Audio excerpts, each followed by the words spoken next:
Next on Currents News, a beloved Catholic school is closing its doors for good after serving the community for over a century. St. Joseph High School in downtown Brooklyn announcing it will stay open for just one more year. The abortion battle is raging in several states, prompting Supreme Court Justice Clarence Thomas to speak out for the rights of the unborn. And Special Counsel Robert Mueller comments for the first time since his controversial report was released. His insights are next. Catholic Charities of Brooklyn and Queens is using a new program to check on homebound residents, and the personal interaction has already had a great impact. I'm Tim Harfman, and that story is coming up.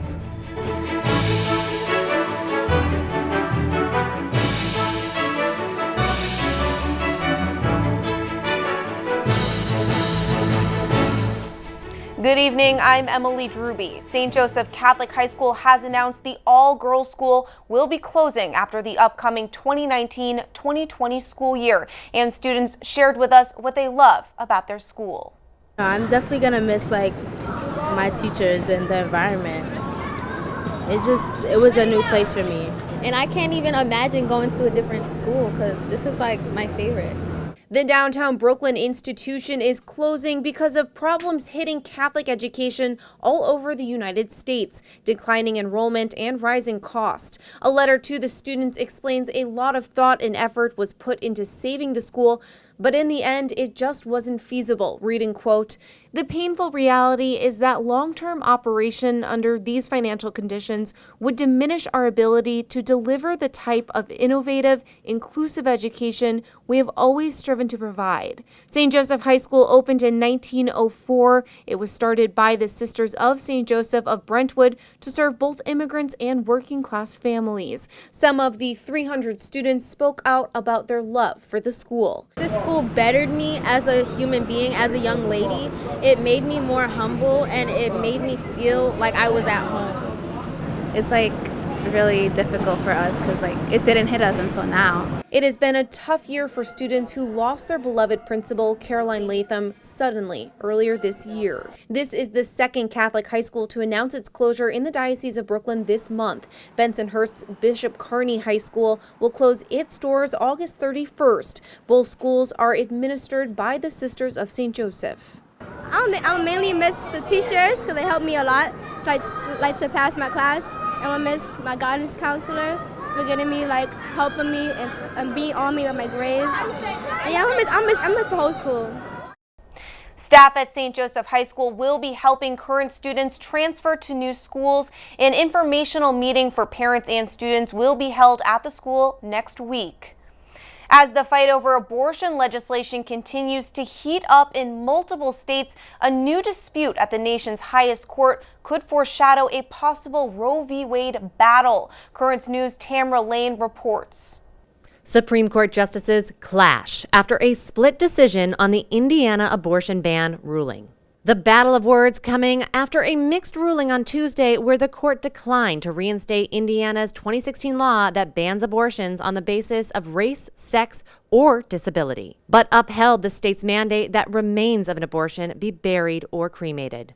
The two longest-serving justices, Clarence Thomas and Ruth Bader Ginsburg, sparring in their conflicting opinions released. Justice Thomas writing, "This law and other laws like it promote a state's compelling interest in preventing abortion from becoming a tool of modern-day eugenics." Also noting that Justice Ginsburg's dissent from the holding makes, quote, "little sense." In response, Justice Ginsburg wrote, "Justice Thomas's footnote displays more heat than light." Hey, ho, ho! Abortion ban has got to go! This is certainly not the end of the fight. In his 20-page concurring opinion, Justice Thomas predicts that the land's highest court will eventually have to address contentious laws being passed in multiple states. We cannot avoid them forever. At least 20 cases related to abortion are in the pipeline. Tamra Lane, Currents News.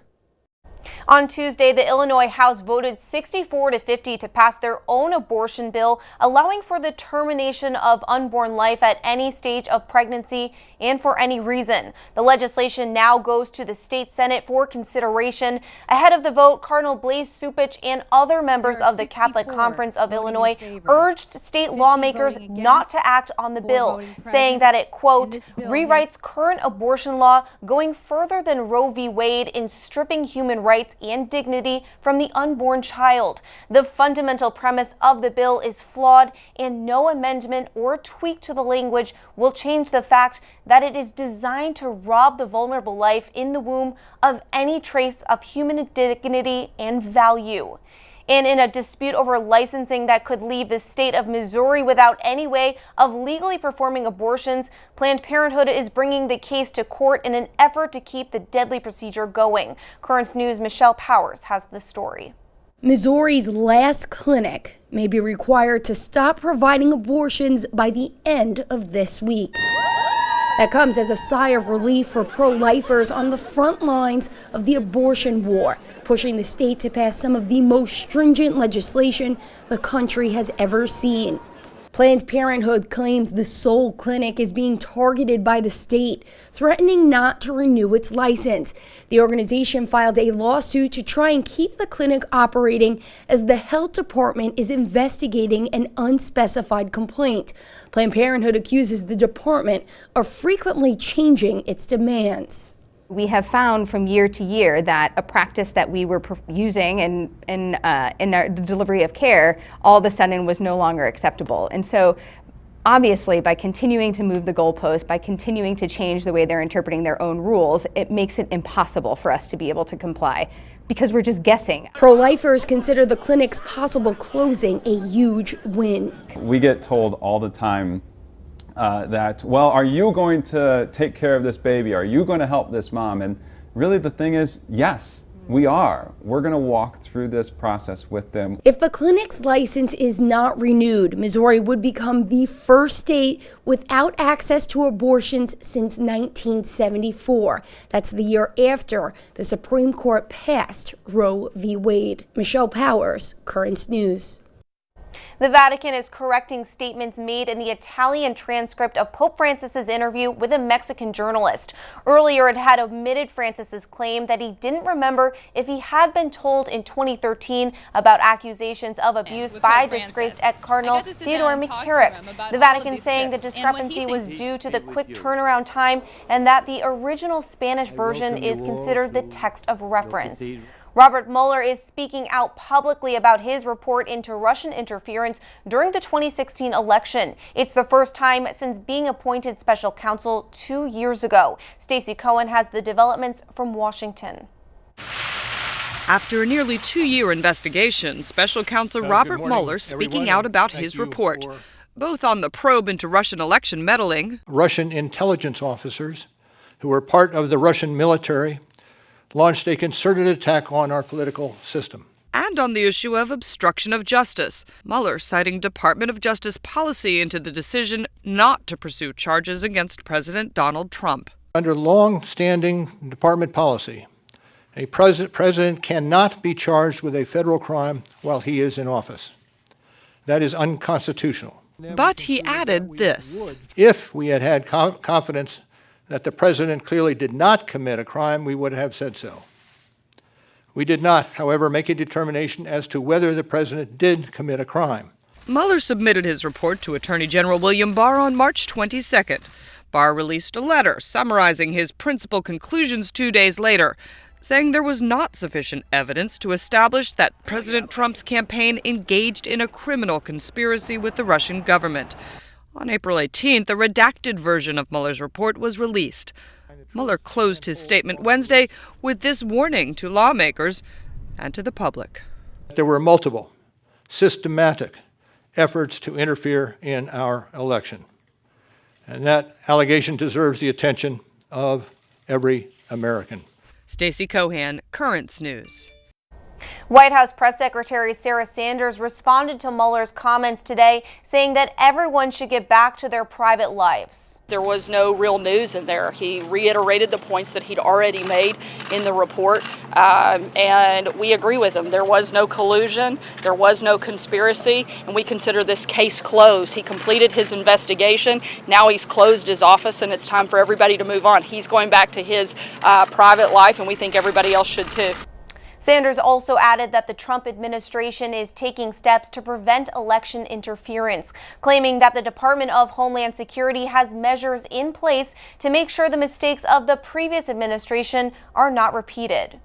Construction on the first new miles of a border wall under the Trump administration could be starting soon. Customs and Border Protection awarded a $42.8 million contract for the project on Tuesday. It will cover 3 miles on federal land in the Rio Grande Valley area of Texas, the busiest sector for illegal border crossings.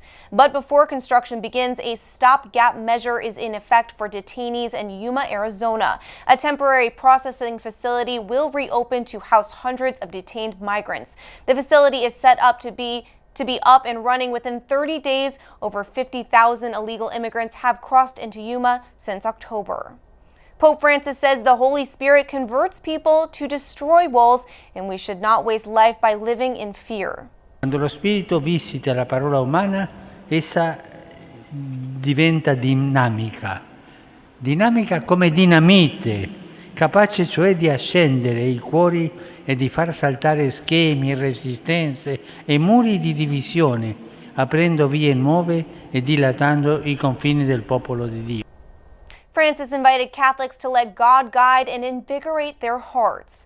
Ahead of his apostolic journey to Romania this weekend, the Holy Father says he is coming to the country as a pilgrim and a brother. Cari fratelli e sorelle di Romania, mancano ormai pochi giorni al viaggio che mi porterà in mezzo a voi. Vengo tra voi per camminare insieme. Camminiamo insieme quando impariamo a custodire le radici della famiglia, quando ci prendiamo cura dell'avvenire dei figli e del fratello che ci sta accanto, quando andiamo oltre le paure e i sospetti, quando lasciamo cadere le barriere che ci separano dagli altri. During his visit, Francis will proclaim blessed 7 Greek Catholic bishops who were killed for their faith. Tomorrow on Currents News, I'll talk to faith and culture correspondent for Crux, Claire Jean-Gravé, who will be traveling with the Holy Father aboard the papal plane to Romania. There's a lot more news headed your way. Catholic Charities of Brooklyn and Queens is launching a new program. Find out how they're helping homebound residents. The family of the Underground Railroad hero Harriet Tubman has something to say about her image, possibly being on the $20 bill. Plus, editor-in-chief of the Tablet, Jorge Dominguez, tells us what we can expect in this week's edition of the paper. Do you have a story idea or want to share a tip? Email us at newstips@desalesmedia.org or call our 24-hour number 718-517-3122. We'll be right back.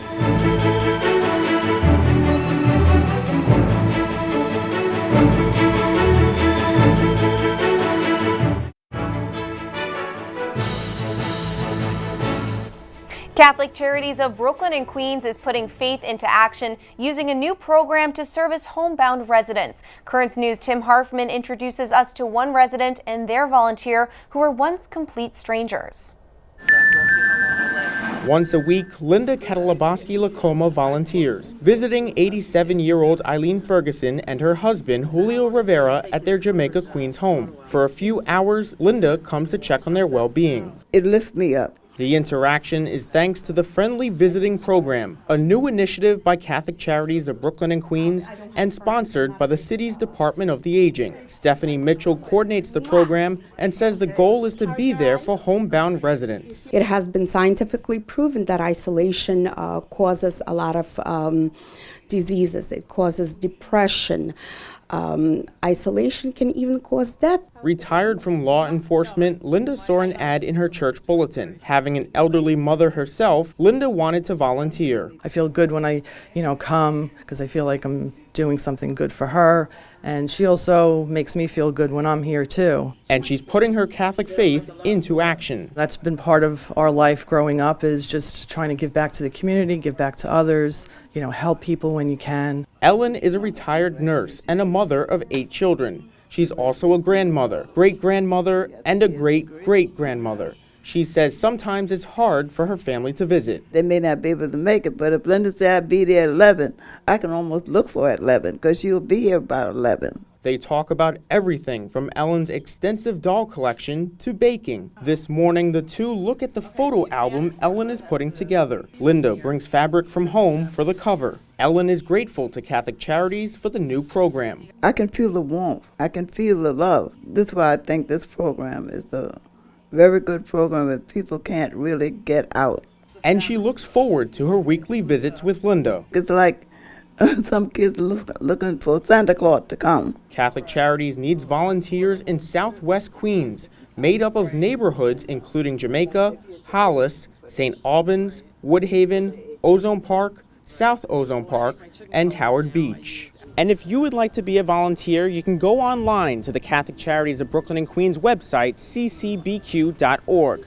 Potential participants must be 18 years old and clear a background check and an interview.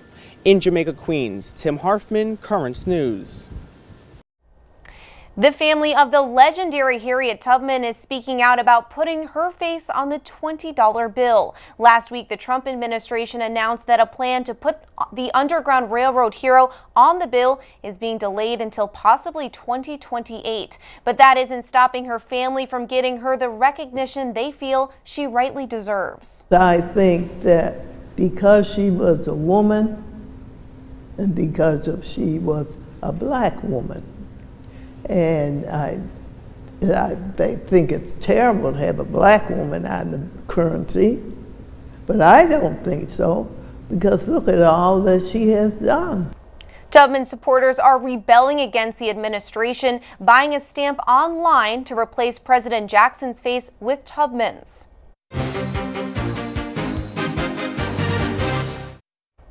In this week's edition of The Tablet, 19 men of faith are now new deacons in the Brooklyn Diocese, and there are some historic firsts. Plus, a Crux exclusive about Theodore McCarrick. New documents confirm the now ex-cardinal did have Vatican restrictions. Here to talk about all of this is the paper's editor-in-chief, Jorge Dominguez. He joins us right now. Thank you so much, Jorge, for being with us once again. Thank you, Emily. Let's start with the recent diaconate ordinations. This year's class had some firsts, correct? Oh yes, a lot of firsts. It's the first time that 7 of the deacons that are being ordained got the master's degree in theology together with the formation. But not only that, 2 of the wives of those 7 deacons, they got a master's degree in theology too, so they have 2 masters in the house now.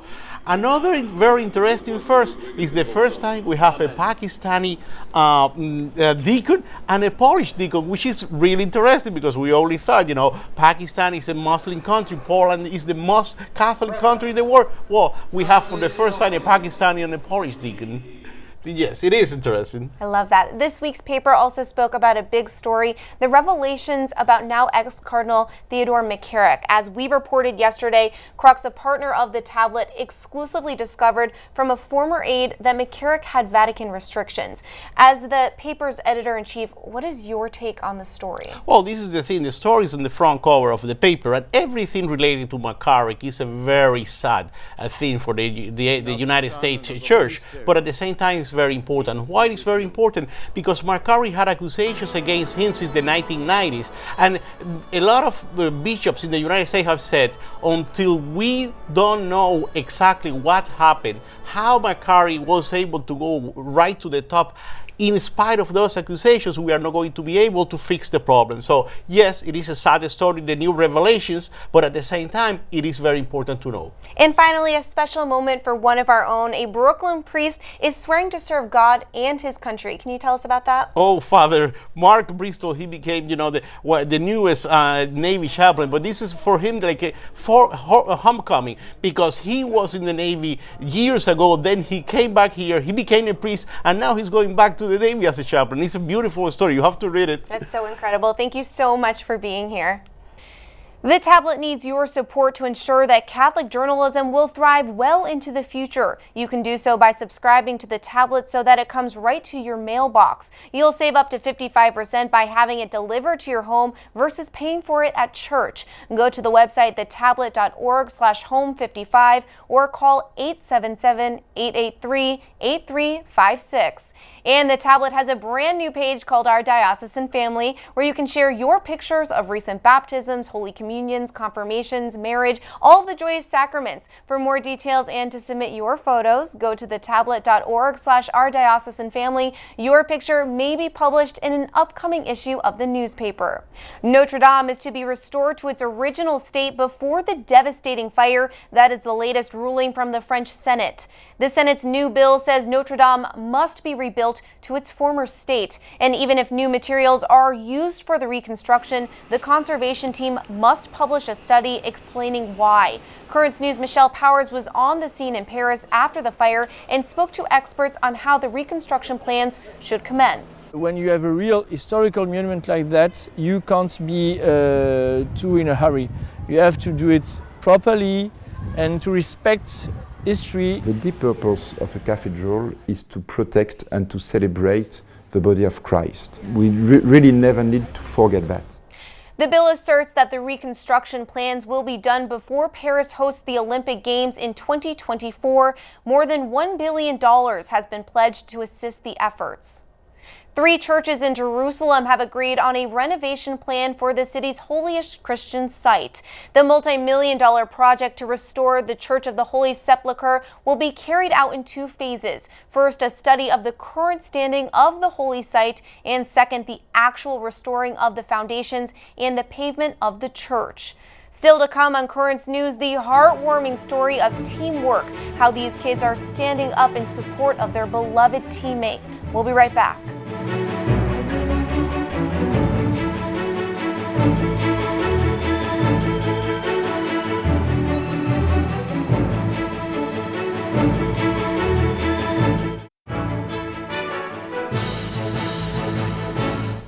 Members of a softball team in Arizona are showing the true meaning of teamwork and friendship, shaving their heads on Tuesday night to show their support when one of their players got a scary diagnosis. Brianna Whitney has that report.